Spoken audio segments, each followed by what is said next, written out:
ಮೋದಿ ಉದ್ಘಾಟಿಸಿದ ರಸ್ತೆಗಳು ಕುಸಿಯುತ್ತಿರೋದೇಕೆ?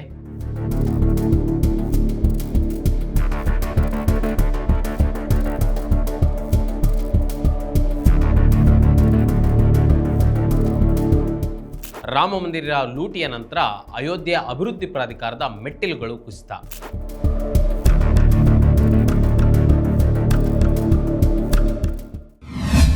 ನಮಸ್ಕಾರ, ಈ ದಿನಕ್ಕೆ ಸ್ವಾಗತ. ನಾನು ಮನೋಜ್ ಆರ್ ಕಂಬಳಿ. ಅಯೋಧ್ಯೆಯ ರಾಮ ಮಂದಿರಕ್ಕೆ ಭಕ್ತರು ನೀಡಿದ ದೇಣಿಗೆ ಹಣ, ಚಿನ್ನ, ಬೆಳ್ಳಿ ಮತ್ತು ವಜ್ರದ ನಿರ್ವಹಣೆಯಲ್ಲಿ ಭಾರೀ ಪ್ರಮಾಣದ ಲೂಟಿ ಮತ್ತು ವಂಚನೆ ನಡೆದಿದೆ ಎಂಬ ಗಂಭೀರ ಆರೋಪಗಳು ಕೇಳಿಬಂದಿವೆ. ಈ ಬಗ್ಗೆ ಇಡೀ ದೇಶದಲ್ಲಿ ದೊಡ್ಡ ಸಂಚಲನ ಸೃಷ್ಟಿಯಾಗಿದೆ. ಇನ್ನು ಇದೇ ಸಂದರ್ಭದಲ್ಲಿ ಅಯೋಧ್ಯೆ ಅಭಿವೃದ್ಧಿ ಪ್ರಾಧಿಕಾರ ಅಂದರೆ ಎಡಿಎ ಕಚೇರಿ ಕಟ್ಟಡದಲ್ಲಿದ್ದಂತಹ ಮೆಟ್ಟಿಲುಗಳು ಏಕಾಏಕಿ ಕುಸಿದು ಬಿದ್ದಿವೆ. ಮೆಟ್ಟಿಲುಗಳು ಕುಸಿದ ಪರಿಣಾಮ ಬಿಜೆಪಿ ಶಾಸಕ ವೇದ ಪ್ರಕಾಶ್ ಗುಪ್ತಾ ಕೂದಲೆಳೆಯ ಅಂತರದಲ್ಲಿ ಅಪಾಯದಿಂದ ಪಾರಾಗಿದ್ದಾರೆ.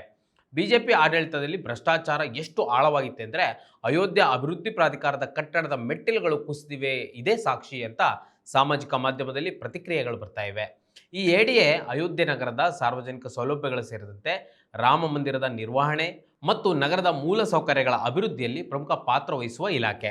ಇಂತಹ ಕಟ್ಟಡದ ಮೆಟ್ಟಿಲುಗಳು ಕುಸಿದಿರೋದು ಮತ್ತು ಇತ್ತೀಚಿನ ರಾಮ ಮಂದಿರ ಕಾಣಿಕೆಯ ಹಣದ ಲೂಟಿಗೆ ಹೋಲಿಸಲಾಗ್ತಾ ಇದೆ.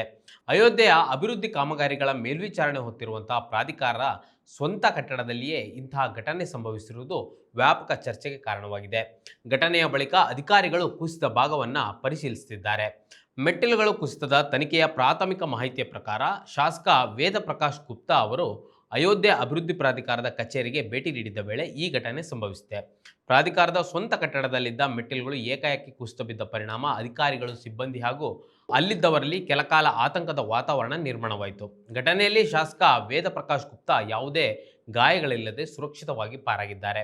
ಘಟನೆಯ ಬಳಿಕ ಸ್ಥಳದಲ್ಲಿದ್ದವರು ತಕ್ಷಣವೇ ಸುರಕ್ಷಿತ ಸ್ಥಳಕ್ಕೆ ತೆರಳಿದ್ರು. ಈ ಘಟನೆ ಅಯೋಧ್ಯೆ ಅಭಿವೃದ್ಧಿ ಪ್ರಾಧಿಕಾರದ ಕಟ್ಟಡಗಳ ನಿರ್ಮಾಣದ ಗುಣಮಟ್ಟ ಮತ್ತು ನಿರ್ವಹಣೆ ಕುರಿತು ಗಂಭೀರ ಪ್ರಶ್ನೆಗಳನ್ನು ಹುಟ್ಟಾಕಿದೆ. ಇನ್ನು ಇದೇ ವೇಳೆ ಪ್ರಧಾನಿ ನರೇಂದ್ರ ಮೋದಿ ಅವರೇ ಕಳೆದ 2 ತಿಂಗಳ ಹಿಂದೆ ಅಂದರೆ 2026 ಏಪ್ರಿಲ್ 29ರಂದು ಉದ್ಘಾಟಿಸಿದ ಉತ್ತರ ಪ್ರದೇಶದ ಉನ್ನಾವೋ ಬಳಿಯ ಗಂಗಾ ಎಕ್ಸ್ಪ್ರೆಸ್ ವೇ ಒಂದು ಭಾಗ ಕುಸಿದು ಬಿದ್ದಿದೆ. ಸುಮಾರು 36,230 ಕೋಟಿ ವೆಚ್ಚದಲ್ಲಿ ಕೇವಲ 594 ಕಿಲೋಮೀಟರ್ ರಸ್ತೆಯನ್ನು ನಿರ್ಮಿಸಲಾಗಿತ್ತು. ತೆರಿಗೆದಾರರು ಕೊಟ್ಟ ಹಣದಲ್ಲಿ ಒಂದು ರಸ್ತೆಯನ್ನು ಮೋದಿ ಸರ್ಕಾರ ಸರಿಯಾಗಿ ನಿರ್ಮಿಸಿಲ್ಲ ಅಂತ ಸಾಮಾಜಿಕ ಜಾಲತಾಣದಲ್ಲಿ ಆಕ್ರೋಶವನ್ನು ವ್ಯಕ್ತಪಡಿಸುತ್ತಿದ್ದಾರೆ.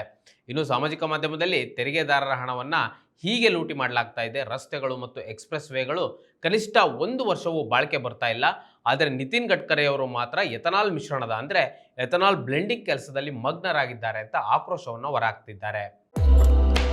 100% ಶುದ್ಧ ಶ್ರೀಗಂಧ ಎಣ್ಣೆಯಿಂದ ತಯಾರಾಗಿದೆ. ಅಸಲಿ ಉತ್ತಮಿಕೆಯನ್ನು ಹೊಂದಿದೆ. ಮೈಸೂರು ಸ್ಯಾಂಡಲ್ ಸೋಪ್, ನನ್ನ ರಾಯಲ್ ಬ್ಯೂಟಿ ರಿಚುವಲ್. ಕೇಂದ್ರ ಸರ್ಕಾರ ಕಳೆದ 1 ದಶಕದಿಂದ ವೇಗದ ಅಭಿವೃದ್ಧಿಯೇ ತನ್ನ ಪ್ರಮುಖ ಸಾಧನೆ ಅಂತ ಬಿಂಬಿಸಿಕೊಳ್ತಾ ಇದೆ. ಹೊಸ ಎಕ್ಸ್ಪ್ರೆಸ್ ವೇಗಳಾಗಿರ್ಬೋದು, ಸೇತುವೆಗಳಾಗಿರ್ಬೋದು, ಸುರಂಗಗಳಾಗಿರ್ಬೋದು ಮತ್ತು ಹೆದ್ದಾರಿಗಳನ್ನು ಉದ್ಘಾಟಿಸುವ ಮೂಲಕ ಪ್ರಧಾನಿ ನರೇಂದ್ರ ಮೋದಿ ಮತ್ತು ಅವರ ರಸ್ತೆ ಸಾರಿಗೆ ಸಚಿವ ನಿತಿನ್ ಗಡ್ಕರಿ ಬಿಲ್ಡಪ್ ಅನ್ನು ತೆಗೆದುಕೊಂಡಿದ್ದೇ ಹೆಚ್ಚು. ಆದರೆ ಉದ್ಘಾಟನೆಯಾದ ಕೆಲವೇ ವರ್ಷಗಳಲ್ಲಿ ಅಥವಾ ಕೆಲವೊಮ್ಮೆ ಕೆಲವೇ ತಿಂಗಳುಗಳಲ್ಲಿ ರಸ್ತೆಗಳು ಮತ್ತು ಸೇತುವೆಗಳು ಕುಸಿದ ಘಟನೆಗಳು ನಡೆದಿವೆ. ಇದರಲ್ಲಿ ಅತ್ಯಂತ ಹೆಚ್ಚು ಚರ್ಚೆಗೆ ಗ್ರಾಸವಾಗಿದ್ದೆಂದರೆ ಬಿಹಾರದ ಅಗುಯಾನಿ ಸುಲ್ತಾನ್ಗಂಜ್ ಗಂಗಾ ಸೇತುವೆ. ಈ ಸೇತುವೆ ನಿರ್ಮಾಣ ಹಂತದಲ್ಲಿ ಅಂದರೆ 2023ರಲ್ಲಿ 2 ಬಾರಿ ಕುಸಿದು ಬಿದ್ದಿತ್ತು. ಸಾವಿರಾರು ಕೋಟಿ ರೂಪಾಯಿ ವೆಚ್ಚದ ಈ ಯೋಜನೆ ದೇಶದಾದ್ಯಂತ ಚರ್ಚೆಗೆ ಕಾರಣವಾಯಿತು. ಇದು ಕೇಂದ್ರ ಸರ್ಕಾರದ ನೇರ ಯೋಜನೆ ಅಲ್ಲದಿದ್ರೂ ದೇಶದ ಮೂಲಸೌಕರ್ಯ ನಿರ್ಮಾಣದ ಗುಣಮಟ್ಟದ ಬಗ್ಗೆ ಗಂಭೀರ ಪ್ರಶ್ನೆಗಳನ್ನು ಹುಟ್ಟಾಕ್ತದೆ. ಇದರ ನಂತರ ಪ್ರಧಾನಿ ನರೇಂದ್ರ ಮೋದಿ ಅವರೇ ಸ್ವತಃ 12 ಜನವರಿ 2024ರಂದು ಉದ್ಘಾಟನೆ ಮಾಡಿದಂಥ ಮುಂಬೈ ಟ್ರಾನ್ಸ್ ಹಾರ್ಬರ್ ಲಿಂಕ್ ಸೇತುವೆ ಅಂದರೆ ಅಟಲ್ ಸೇತು ಉದ್ಘಾಟನೆಯಾದ ಕೆಲವೇ ತಿಂಗಳುಗಳಲ್ಲಿ ಅದರ ಸಂಪರ್ಕ ರಸ್ತೆಯಲ್ಲಿ ಬಿರುಕನ್ನು ಕಾಣಿಸಿಕೊಂಡಿತ್ತು. ಸಾಮಾಜಿಕ ಜಾಲತಾಣದಲ್ಲಿ ಕೇಂದ್ರ ಸರ್ಕಾರದ ಕಾರ್ಯವೈಖರಿಯ ವಿರುದ್ಧ ಆಕ್ರೋಶದ ಕಾರ್ಮೋಡವೇ ಹೆಚ್ಚಾಗಿತ್ತು. ಇದಕ್ಕೂ ದೊಡ್ಡ ಲೋಪವೆಂದರೆ 22 ಜನವರಿ 2024ರಂದು ಪ್ರಧಾನಿ ನರೇಂದ್ರ ಮೋದಿ ಅವರ ನೇತೃತ್ವದಲ್ಲಿಯೇ ತರಾತುರಿಯಲ್ಲಿ ಅಯೋಧ್ಯೆ ರಾಮ ಮಂದಿರ ಉದ್ಘಾಟನೆಗೊಳ್ಳುತ್ತದೆ. ಅದೇ ವರ್ಷ ನಡೆದ ಲೋಕಸಭಾ ಚುನಾವಣೆಗಾಗಿ ಅಭಿವೃದ್ಧಿಯಿಂದ ಮತ ಕೇಳಲು ಸೋತ ಮೋದಿ ಸರ್ಕಾರ ರಾಮನ ಹೆಸರಿನಲ್ಲಿ ಮತಯಾಚನೆ ಮಾಡುತ್ತದೆ. ಮಂದಿರ ಉದ್ಘಾಟನೆಗೊಂಡ ಕೆಲವೇ ದಿನಗಳಲ್ಲಿ ದೇವಸ್ಥಾನಕ್ಕೆ ಸಂಪರ್ಕ ಕಲ್ಪಿಸುವ ಕೆಲವು ಹೊಸ ರಸ್ತೆಗಳಲ್ಲಿ ಗುಂಡಿಗಳು ಕಾಣಿಸಿಕೊಳ್ತವೆ. ಪಾದಚಾರಿ ಮಾರ್ಗಗಳಲ್ಲಿ ಭಕ್ತರಿಗೆ ಸಂಚರಿಸಲು ತೊಂದರೆ ಉಂಟಾಗ್ತದೆ. ಜೊತೆಗೆ ಮಂದಿರದ ಕೆಲವು ಭಾಗಗಳಲ್ಲಿ ನೀರು ಸೋರಿಕೆಯಾಗಿರುವ ವರದಿ ಕೂಡ ಆಗ್ತದೆ. ಇದನ್ನು ಮಂದಿರದ ಮುಖ್ಯ ಅರ್ಚಕ ಸತ್ಯೇಂದ್ರ ದಾಸ್ ಅವರೇ ತಿಳಿಸಿದರು. ನಂತರ 2024ರಲ್ಲಿ ದೆಹಲಿ ಮುಂಬೈ ಎಕ್ಸ್ಪ್ರೆಸ್ ವೇಯನ್ನು ಪ್ರಧಾನಿ ನರೇಂದ್ರ ಮೋದಿ ಅವರು ಉದ್ಘಾಟಿಸಿದರು. ಈ ಎಕ್ಸ್ಪ್ರೆಸ್ ವೇನ ಕೆಲವು ಭಾಗಗಳು ಒಂದು ಸಣ್ಣ ಮಳೆಯನ್ನು ಕೂಡ ತಡೆದುಕೊಳ್ಳಲಾಗದ ಪರಿಸ್ಥಿತಿಗೆ ತಲುಪಿದ್ವು. ತೆರಿಗೆದಾರರ ಹಣೆ ಬರವೋ ಅಥವಾ ಸರ್ಕಾರದ ಬೇಜವಾಬ್ದಾರಿತನವೋ ತಿಳಿಯದು. ಇದೇ ವರ್ಷದ ಫೆಬ್ರವರಿಯಲ್ಲಿ ಬಿಜೆಪಿ ಸರ್ಕಾರ ಇರುವ ಮಧ್ಯಪ್ರದೇಶದಲ್ಲಿಯೇ ಸಿಹೋರಾ ಕಟ್ನಿ ಭಾಗದ NH45 ರಸ್ತೆಯ ಒಂದು ಭಾಗ ಹಠಾತ್ತನೆ ಕುಸಿದಿತ್ತು. ಈ ರಸ್ತೆ ಸುಮಾರು 400 ಕೋಟಿ ವೆಚ್ಚದಲ್ಲಿ ನಿರ್ಮಾಣವಾಗಿದ್ದು 2022ರಲ್ಲಿ ಉದ್ಘಾಟನೆಯಾಗಿತ್ತು. ಕೇವಲ 4 ವರ್ಷದ ಹಿಂದೆ ಉದ್ಘಾಟನೆಗೊಂಡಂತಹ ಎಕ್ಸ್ಪ್ರೆಸ್ ರಸ್ತೆಯ ಬಗ್ಗೆ ಗಂಭೀರ ಪ್ರಶ್ನೆಗಳು ಈಗ ಉದ್ಭವಿಸಿವೆ. ವಿಶೇಷವೆಂದರೆ ಘಟನೆ ನಡೆದಾಗ ಭಾರಿ ಮಳೆಯೂ ಇರಲಿಲ್ಲ.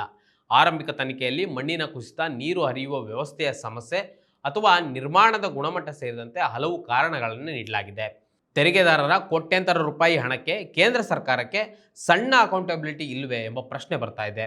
ಸಾಮಾನ್ಯವಾಗಿ ಸಾವಿರಾರು ಕೋಟಿ ರೂಪಾಯಿ ವೆಚ್ಚದಲ್ಲಿ ನಿರ್ಮಾಣವಾಗುವ ಸಾರ್ವಜನಿಕ ಮೂಲಸೌಕರ್ಯಗಳು ದಶಕಗಳ ಕಾಲ ಬಾಳಿಕೆಗೆ ಬರಬೇಕು ಎಂಬುದು ಜನರ ನಿರೀಕ್ಷೆಯಾಗಿರ್ತದೆ. ಉದ್ಘಾಟನೆಯಾದ ಕೆಲವೇ ತಿಂಗಳುಗಳು ಅಥವಾ ವರ್ಷಗಳಲ್ಲಿ ರಸ್ತೆಗಳು ಬಿರುಕು ಬಿಡ್ತವೆ, ಸೇತುವೆಗಳು ಹಾನಿಗೆ ಒಳಗಾಗ್ತವೆ, ಕಾಮಗಾರಿಗಳಲ್ಲಿ ದೋಷಗಳು ಕಂಡುಬರ್ತವೆ, ಗುಣಮಟ್ಟದ ನಿಯಂತ್ರಣ ಇರೋದಿಲ್ಲ, ಮೇಲ್ವಿಚಾರಣೆ ಮತ್ತು ಗುತ್ತಿಗೆ ವ್ಯವಸ್ಥೆಯ ಬಗ್ಗೆ ಈಗ ಪ್ರಶ್ನೆಗಳೆದ್ದು ಬರ್ತವೆ. ಅದರಲ್ಲೂ ಸರ್ಕಾರಗಳು ಈ ರೀತಿಯ ಕಾಮಗಾರಿ ನಡೆಸಲು ಅನುಮತಿ ನೀಡುವ ಕಂಪನಿಗಳ ಮೇಲೂ ಅನುಮಾನ ಹುಟ್ಟುತ್ತವೆ. ಇಲ್ಲಿ ಸಾರ್ವಜನಿಕರು ಕೇಳ್ತಿರುವ ನೇರ ಪ್ರಶ್ನೆ ಏನೆಂದರೆ, ಮೋದಿಯವರೇ, ಚುನಾವಣಾ ಸಮಯದಲ್ಲಿ ರಾಮ ಮಂದಿರ ಉದ್ಘಾಟನೆ ಮಾಡಿದ್ರಿ, ಈಗ ಅಲ್ಲಿ ಕೋಟ್ಯಾಂತರ ರೂಪಾಯಿ ಭಾರಿ ಅಕ್ರಮ ನಡೆದಿದೆ. ನೀವೇ ಉದ್ಘಾಟಿಸಿದ ಕೆಲವು ರಸ್ತೆಗಳು ಈಗ ಕುಸಿತಾ ಇವೆ.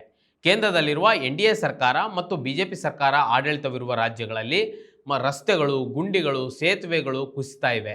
ತಮ್ಮದೇ ಮೂಗಿನ ನೇರಕ್ಕೆ ಇವೆಲ್ಲ ನಡೀತಾ ಇದ್ರು ನರೇಂದ್ರ ಮೋದಿ ಅವರು ಮಾತನಾಡದೆ ಯಾಕೆ ಸುಮ್ಮನಿದ್ದಾರೆ? ಮೋದಿಯವರೇ, ಬೇರೆಯವರ ಕಡೆ ಬೆರಳು ಮಾಡಿ ತೋರಿಸುವ ಮುನ್ನ ಸ್ವತಃ ತಾವೇ ಉದ್ಘಾಟಿಸಿದ ರಾಮ ಮಂದಿರದಲ್ಲಿ ದೇವರ ಉಂಡಿಯ ಒಳಗಿನ ಹಣವನ್ನು ಕದ್ದವರು ಯಾರು? ತಾವೇ ಉದ್ಘಾಟಿಸಿದ ರಸ್ತೆಗಳು ಕುಸಿಯಲು ಕಾರಣವೇನು? ಈ ಪ್ರಶ್ನೆಗಳಿಗೆ ದೇಶದ ಜನತೆ ಈಗ ಉತ್ತರವನ್ನು ಬಯಸ್ತಾ ಇದ್ದಾರೆ. ಹೀಗಾಗಿ ದೇಶದಲ್ಲಿ ಮೂಲಸೌಕರ್ಯ ನಿರ್ಮಾಣದ ವೇಗ ಹೆಚ್ಚಿಸುತ್ತಿರುವ ಬಗ್ಗೆ ಬಿಂಬಿಸಿಕೊಳ್ಳುವ ಮೊದಲು ಅದರ ಗುಣಮಟ್ಟ, ಪಾರದರ್ಶಕತೆ ಮತ್ತು ಜವಾಬ್ದಾರಿಯು ಹೆಚ್ಚಾಗಬೇಕಿದೆ. ಅಭಿವೃದ್ಧಿಯ ಯಶಸ್ಸನ್ನು ಕೇವಲ ಉದ್ಘಾಟನೆಗಳ ಸಂಖ್ಯೆಯಿಂದಲ್ಲ, ಅವುಗಳ ಬಾಳಿಕೆ ಮತ್ತು ಸಾರ್ವಜನಿಕ ಸುರಕ್ಷತೆಯಿಂದಲೂ ಅಳೆಯಬೇಕಾಗಿದೆ. ವೀಕ್ಷಕರೇ, ಈ ವಿಡಿಯೋದ ಕುರಿತು ನಿಮಗೆ ಅನ್ನಿಸ್ತು ಕಮೆಂಟ್ ಮಾಡಿ ತಿಳಿಸಿ. ಮತ್ತು ಇದೇ ರೀತಿ ಸಾಕಷ್ಟು ವಿಡಿಯೋಗಳಿಗೆ ನಮ್ಮ ಇದೀನ.com ಯೂಟ್ಯೂಬ್ ಚಾನಲ್ನ ಸಬ್ಸ್ಕ್ರೈಬ್ ಮಾಡಿ ಮತ್ತು ನಮ್ಮನ್ನು ಬೆಂಬಲಿಸಿ. ನಮಸ್ಕಾರ. ಮತ್ತಷ್ಟು ವಿಶೇಷ ವಿಡಿಯೋಗಳನ್ನು ನೋಡಲು ಮತ್ತು ಹೊಸ ವಿಡಿಯೋಗಳ ಬಗ್ಗೆ ತಿಳಿಯಲು ಇದೀನ.com ಯೂಟ್ಯೂಬ್ ಚಾನೆಲ್ ಸಬ್ಸ್ಕ್ರೈಬ್ ಮಾಡಿ ಮತ್ತು ಬೆಲ್ ಐಕಾನ್ ಕ್ಲಿಕ್ ಮಾಡಿ.